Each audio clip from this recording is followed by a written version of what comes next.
म्हणून सोबत. जेविले ते संत मागे उष्टावळी, अवघ्या पत्रवाळी करुणी झाडा, अवघ्या पत्रवाळी करुणी झाडा.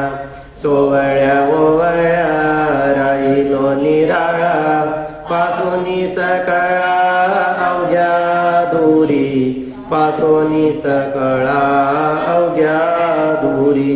परे परते मज न लगे सांगावे, देवे कविले हे तो देवे बरे शिकाविले.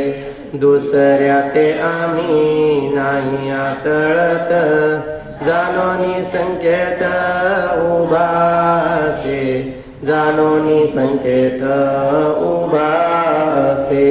येथे कोणी काही न धरावी शंका, मज चाड एका भोजनाची, मज चाड एका भोजनाची. लाजावला तुका मारी तसे जड, पुरविल कोड नारायणी, पुरविले कोड नारायणी. सद्गुरुनाथ महाराज की जय.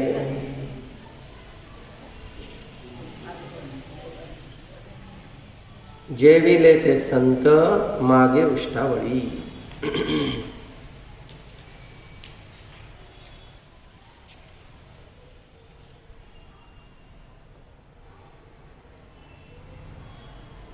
वंदू चरण रज सेवू उष्टावळी, तोच विषय आपला चालला आहे.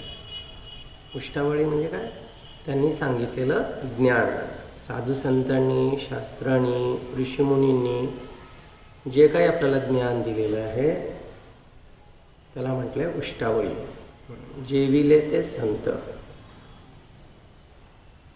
आपल्याकडे एक म्हण आहे, आधी वागावे आणि मग सांगावे. तर संतांनी जे सांगितलं ते स्वतः आचरणात आणलं आणि मग सांगितलं. नाहीतर दुसऱ्या सांगे ज्ञान आपण कोरडे पाषाण म्हणे, असं नाही होते. म्हणून उष्टावळीचा अर्थ असा आहे की आधी त्यांनी आचरण केलं. श्रीकृष्ण पण गीता जेव्हा सांगितली तर काय सांगितलं? मी नुसती सांगत नाही तुला,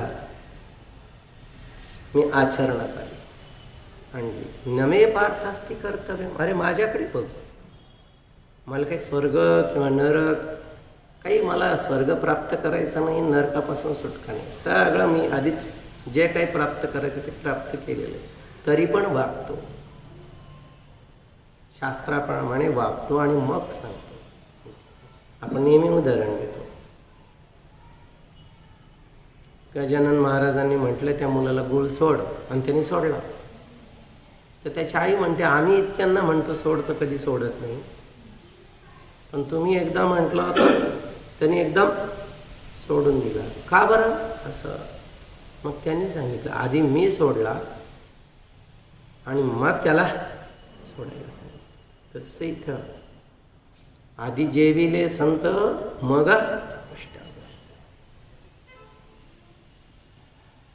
शबरीची उष्टी बोरं माहिती तुम्हाला? उष्टी बोरं म्हणजे झालं लक्षात. आधी ते केलं आणि मग सांगितलं. उष्टावळी त्या अर्थात. जेविले ते संत मागे उष्टावळी, अवघ्या पत्रावळी करुणी. म्हणजे उष्ट टाकू नका कुठे. तुम्हाला जे वाढलं सगळं स्वच्छ करा, काही सोडू नका. जे जे सांगितलं ज्ञान सगळं ऐकून घ्या, समजून घ्या. श्रवण, मनन, निधिध्यासन सगळं करा. अवघ्या पत्रवाळी करुणी झाडा. समर्पित, सोडू नका काही पण. सोवळ्या ओवळ्या राहिलो निराळा. काही आहे का सोळं ओळं? आणि इथे सोळं ओळं काही नाही.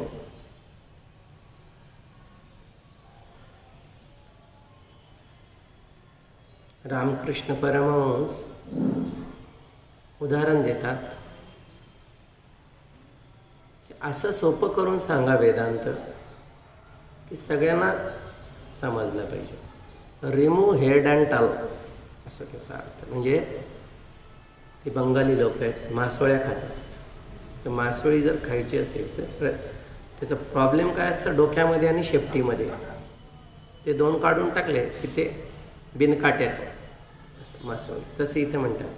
त्याच्यामध्ये काही काय पाहिजे, काय अडथळा सहज. आणि म्हणून इथे म्हणतात आमच्याकडं अशा काही अटी नाही आहे की ज्याच्यामुळे मूळ ज्ञानच बाजूला राहील. सोवळं आमच्याकडे काही नाही आहे. कारण हे सोवळं पाळायला गेलं तर काहीच होत नाही.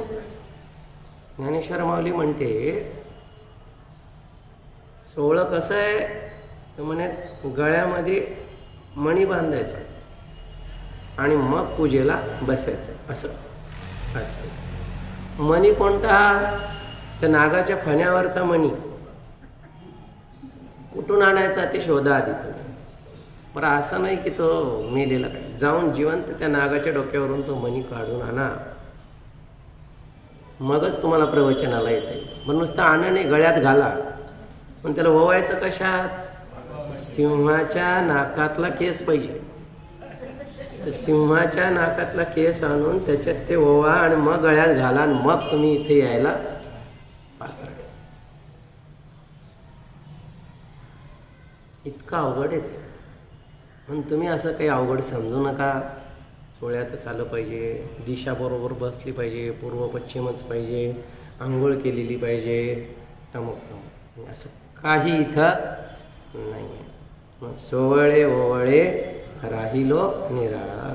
इथे सोहळ्या ओवळ्याची काही गरज नाही. याचा अर्थ असा आहे की व्यर्थ नियम नाही. नियम असतात पण जे योग्य आहे तेवढे, आवश्यक तेवढे नियम आपण पाळले पाहिजे, पण खूपच नियम नको. म्हणून सोवळे ओवळे राहिलो निराळा.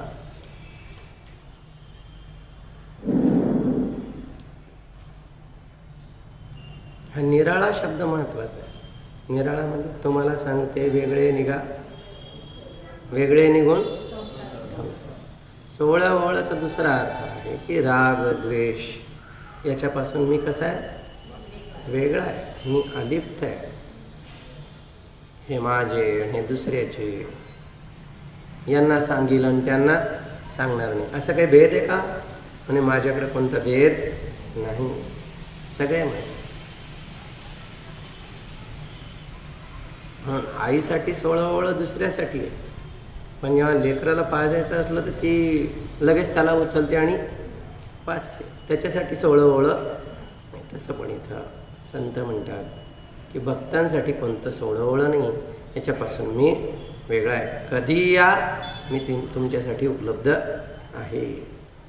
म्हणून सोवळ्या ओवळ्या राहिलो निराळा, दुसऱ्या ते आम्हा नाही आतळत, दुसऱ्या ते आम्हा नाही आतळत. सोळा ओवळं कशाचं आहे? सोळा ओवळं दुसऱ्यासाठी, द्वैतात आहे. या हाताला या हाताचा सोहळा आहे का, ओवळा आहे का, याने याला शिवू नये म्हणून, हा पण माझा आणि हा पण माझा आहे. जिथं द्वैत आहे तिथं सोहळं ओवळं आहे. जिथं दुसरं कोणी नाहीच आहे, आत्मौपम्येन सर्वत्र समं पश्यति योर्जुन. म्हणजे तो काय, दुसऱ्याला तो आपल्यासारखंच समजतो. दुसरं नाहीच आहे कोणी, तू माझा आणि मी. आणि म्हणून इथं म्हणतात की हे द्वैत जे आहे ते माझ्याकडं नाहीच आहे. पासूनी अवघ्या सोळ्या ओळ्या निराळा, पासूनी सकाळा अवघ्या दुरी, परते परते परे परते मज न लागे सांग. हे दुसऱ्या ते आम्ही नाही आतळत, ही खालची ओळ आहे की नाही, वरचं परे परते मज न लागे सांगावे. हे झालं ना. पासून सावळा अवघ्या दोरी परे परते मज न लागे सांगावे. मला काही सांगायची गरज का बरंच गरज नाही. कारण काय, हे स्वतः मी अनुभव घेतलेले, त्याच्यामुळे मला सांगायची गरज नाही. काय म्हणतात आपण मराठीमध्ये, अनुभवाविन मान हलवू नको रे. आणि कधी पण बोलायच्या अगोदर अनुभव घेतला पाहिजे आणि मग आपण ते सांगितलं पाहिजे.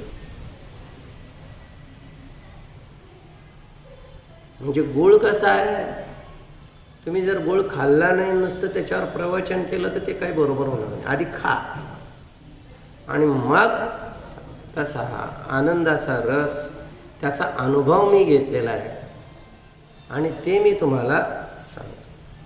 तो काय म्हटला आणि हे काय म्हटले, मला याच्याशी काही घेणं देणं, ते असेच म्हटले म्हणू द्या, त्यांचा माझा काही संबंध. हे जे मी सांगतोय तुम्हाला, जे मी अनुभवलं ते मी तुम्हाला सांगितलं. हे काय म्हणतात की परे परते मज न लागे सांगावे. दुसरा अर्थ काय त्याचं कसं, हे तो देवे बरे शिकव. डायरेक्ट नॉलेज, देवानेच मला हे शिकवलेलं आहे. तो व्यक्तीच मला भेटला ज्याच्याबद्दल बाकी सगळे सांगत होते, तोच मला डायरेक्ट भेटला. त्याच्यामुळे आता दुसऱ्यांनी मला त्याच्याबद्दल सांगायची गरज नाही. तुर्य अवस्था काय आहे, तुर्य अवस्थेचं खूप जण वर्णन करतील, ऐकतील, परीक्षा देतील, पास पण होतील, पण अनुभव घेतला नाही तर ते काही काम. मी स्वतः तुर्य अवस्थेचा अनुभव घेतलेला आहे. म्हणजे तिथे मी प्रत्यक्ष परमेश्वराला भेटलेलो आहे आणि त्याच्यामुळे मला दुसऱ्या कोणाची काही गरज नाही. दुसरे काय म्हणतात, याला काय म्हणतात, कधी पण याला परोक्ष ज्ञान आणि अपरोक्ष ज्ञान. आपण त्याच्यामध्ये खोलात जर शिरलो तर खूप मध्ये जातो. परे परते म्हणजे दुसऱ्यांच्या द्वारे आलेलं, म्हणजे इंद्रियांद्वारे, मनाद्वारे, बुद्धीद्वारे जे ज्ञान झालं ते काय झालं, परा, दुसऱ्यांच्या किंवा दुसऱ्या माध्यमातून आलेलं. याला माध्यमाची गरज नाही. म्हणजे दुसऱ्या माध्यमातून आलेली गोष्ट ती जशी आहे तशी आपल्याला कळेल की नाही कळेल माहिती नाही. जसं मी तुम्हाला पाहिलं तर डोळ्याने प्रत्यक्ष पाहतो, पण मी जर लाल रंगाचा चष्मा घातला असेल तर तुम्ही पांढरं शर्ट घातला असेल तर मला ते काय दिसेल, लाल दिसेल. दोष कशाचा आहे, चष्म्याचा आहे. तसं दोष मनाद्वारे जर घेतला आपण तर मन जर आपलं कलुषित असेल तर आपल्याला बाहेरचं पण सगळं कलुषित दिसेल. म्हणून या मनाने सांगितलेलं, इंद्रियाने सांगितलेलं, बुद्धीने निर्णय घेतलेलं ते परे परत, ते मला या ठिकाणी त्याच्याबद्दल मी स्वतः त्याचा अनुभव घेतला. आपण ज्याला म्हणतो येतो वाचो निवर्तन्ते अप्राप्य मनसा सह, जिथं कोणीच जाऊ शकत नाही ते ज्ञान मला झालेले. मनबुद्धीच्या परे परे परते मज न लगे सांगावे, हे तो देवे बरे शिकविले, हे तो देवे बरे शिकविले. स्वतः भगवंताने मला हे ज्ञान दिले. दुसऱ्या ते आम्ही नाही आतळत, जानोनी संकेत उभा असे, जानोनी संकेत उभा असे. आता आपण बघितलं दुसऱ्याचं तिथं द्वैत त्या ठिकाणी नाही. भेदभावनात सोहमित्यसो, भावना भिदा पावणी मता. भावना अभिदा, अभेदाची भावना ही कधी पण उत्तम आहे भेदाच्या भावनेपेक्षा. म्हणून अद्वैत हे कधी पण श्रेष्ठ आहे द्वैतापेक्षा. अद्वैत हे श्रेष्ठ.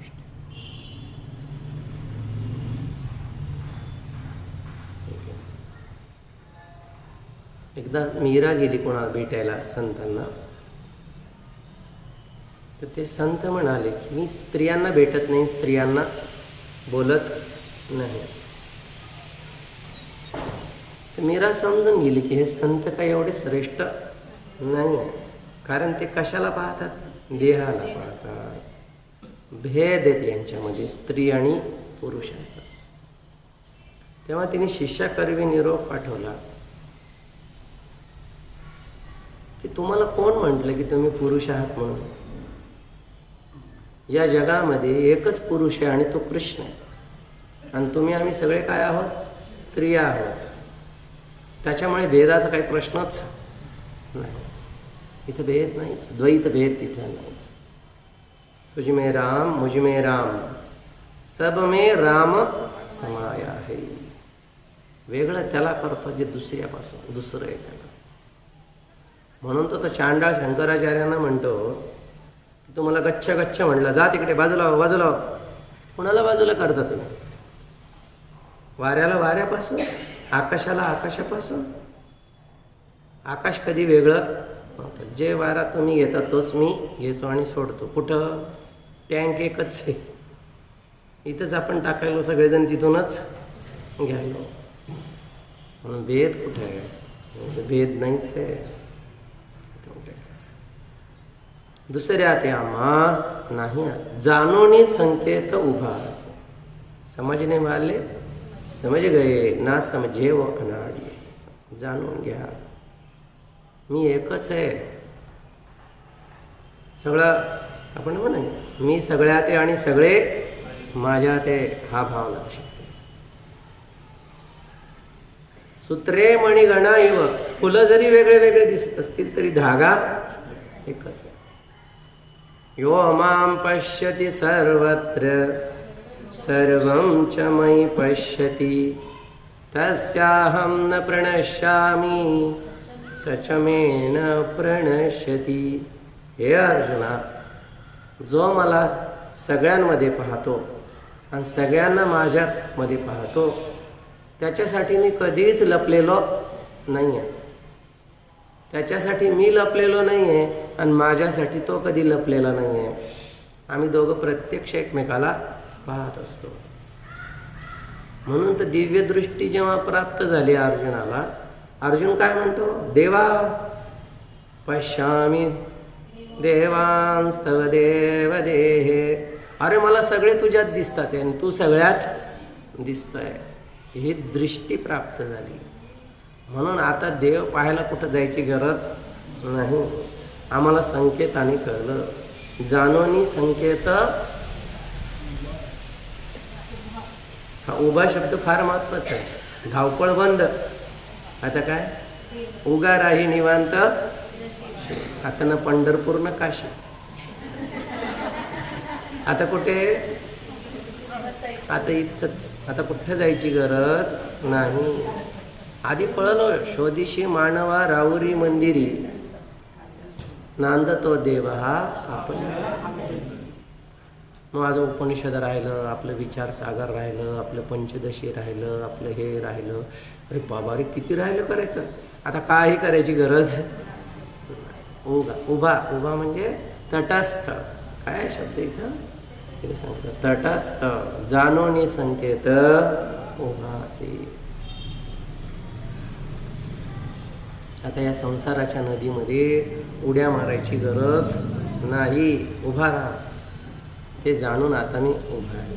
काही चिंता नाही. दुसऱ्या ते आम्ही नाही आतळत. जाणोनी संकेत उभासे. जाणोनी संकेत उभासे. महाराज कशाला सांगता येते? प्रवचन तरी कशाला करता तो? आम्हाला म्हणते इकडे तिकडे जाऊ नका. तुम्ही तर फिरायला इकडे तिकडे. काय को घुम रहे हो म्हणून ते इथं सांगतात. फक्त एक आहे, जसं पिणाऱ्याला पिल्यानंतर वाटतं तर दुसऱ्याला पाचतात. पी रे, खूप चांगलं आहे. आम्ही खाल्लं, आम्हाला खूप चांगलं वाटलं म्हणून आम्ही म्हणतो खा खा. काय चांगलं आहे ते दुसऱ्याला बुडते हे जन देखावे ना डोळा. म्हणून कळवळा संतांशी. आई लेकराच्या पाठीमागे घास घेऊन पळते, तर तिचा काय हेतू आहे? ते लेकराकडून काही मिळवायचं आहे का तिला? नाही. तुम्ही काही असं गैरसमज करून घेऊ नका की आम्हाला तुमच्यापासून काही पाहिजे, काही गुरुदक्षिणा, काही भिक्षेला बोलवतील बाबा. नाही केलं प्रवचन तर कोणी भिक्षेला बोलावणारच नाही, म्हणून करायलाच पाहिजे. म्हणून असं काही तुम्ही गैरसमज करून घेऊ नका. आम्हाला काही पाहिजे नाही, फक्त भगवंताची चर्चा करायची. तुम्ही जर समोर असलं तर ते चर्चा करायला एक निमित्त, म्हणजे आपण म्हणा पार्थो वत्स सुधीर भोक्ता दुग्धम गीतामृतम महत्. तर तुम्ही वासरू आहात. वासराकडे पाहून गाय काय करते? दूध देते. वासरू घेत नाही ते. वासरू तर काय निमित्त आहे. भोगतं कोण? सुधी भोगता. तुमच्या निमित्ताने हे काय झालं? वर्णात निघालं मुखातून. आणि ऐकलं कोणी? जो सांगतो तो ऐकतो पण आहे. तर ऐकण्याची चाड आहे आम्हाला. आम्हाला ऐका वाटतं ते. तुम्ही सांगा आम्ही ऐकू, आम्ही सांगा तुम्ही ऐका. आणि त्याच्यासाठी चालू. तुम्ही गैरसमज करून घेऊ नका. तीत म्हणतात, येथे कोणी काही न धरावी शंका. शंका धरू नका. संशयात्मा विनश्यती. मनामध्ये संशय धरू नका. आहे देव आहे, आम्ही तो अनुभवला आणि प्रत्यक्ष पाहतो. आहे की नाही असं काही शंका धरू नका. येथे कोणी नाही, कोणी काही न धरावी शंका. मज चाड. मी का तुमच्या पाठीमागे लागलो? चाड म्हणजे आवड. कशाची आवड आहे? मज चाड एका भोजनाची. आता हे भोजन म्हणजे कोणतं आहे? हे भोजन म्हणजे ते आपलं साधं भोजन नका घेऊ. भोजन म्हणजे सततम कीर्तयंतो माम तुष्यंतीच्या रमंतीच. सतत सांगताना पण न बोले म्हणा राघवे विन काही, आणि ऐकताना पण रामाशिवाय दुसरं काही. म्हणून ही कथा म्हणून प्रथम भगती संतन कर संगा, दुजी रती मम कथा. की रतीचे शब्द आहे तिथला, तो इथं चाड आहे. मला काय आवड आहे भगवंताची कथा सांगण्याची आणि ऐकण्याची. आणि म्हणून ते म्हणतात इथं, येथे कोणी काही न धरावी शंका. मज चाड एका भोजनाची. मज चाड एका भोजनाची. हे मी का बघतो? कारण गीतेमध्ये पण असे श्लोक आहे. यत्रो परते चित्तम निरुद्धम योग सेवया. जिथं मन शांत झालं तिथं आनंद तत्र. ते सुख इथं प्राप्त झालं मला. आणि काय असतं याला काय म्हणतात? चाटण लावल्यासारखं. जिभेला चांगलं वाटलं की माणूस मग त्याच्या पाठीमागे पळत. भ्रमर गुंतले सुमन कळिके जैसे. तो गेला होता फक्त मत सकाळी, पण ते इतकं चांगलं आहे की ते तिथून निघूच शकला नाही.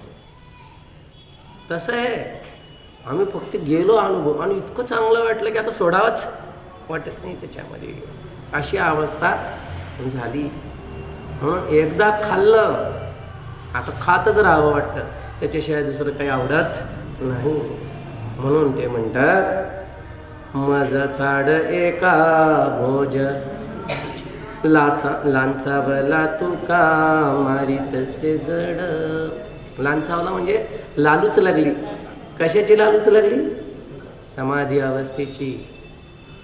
आता या अवस्थेला एकदा पोचलं की आता बाहेर यावंच वाटत नाही. आता कुठे जावे म्हण तुझे चरण देखील या.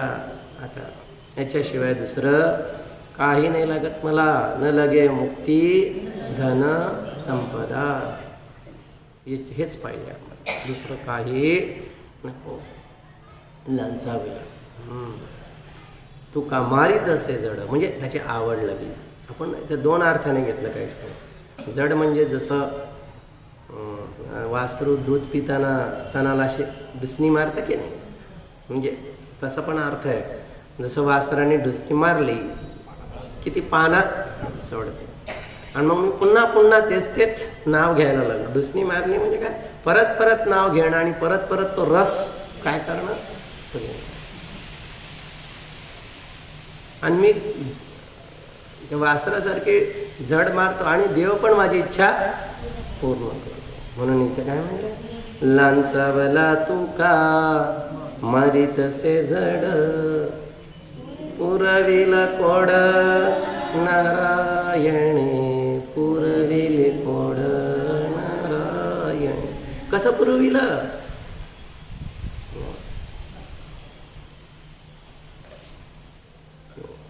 कृष्ण म्हणे रे उगाराई बोबड्या, है ना, नाहीतर धाडीन रे तुझ्या गाई रे मीच वळवीन गड्या, नाहीतर धाडीन रे गोपाळांच्या.